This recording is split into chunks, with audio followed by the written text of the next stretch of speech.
Okay, in this clip I'm going to be covering the furnace for you.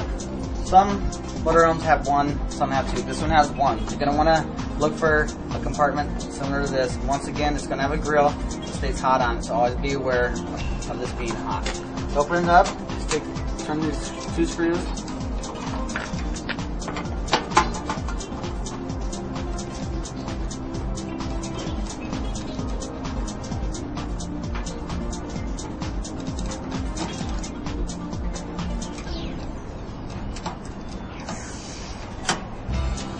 Up, and then there's one more door that opens up, and now you're at the control board located right here, and then your blower motor and your burner assembly is located right here.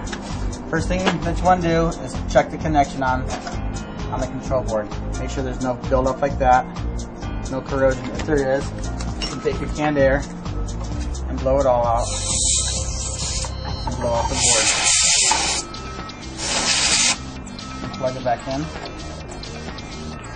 See if it works in. If it doesn't work then you want to go to your igniter. Make sure it has a good connection there. And follow across and start checking your connections on all your switches right here. There's a switch located there, and then there's a switch located over here. Always want to check all these connections.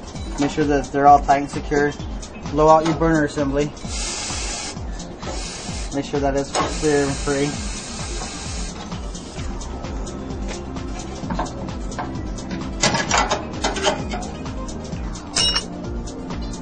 And then you want to test it again.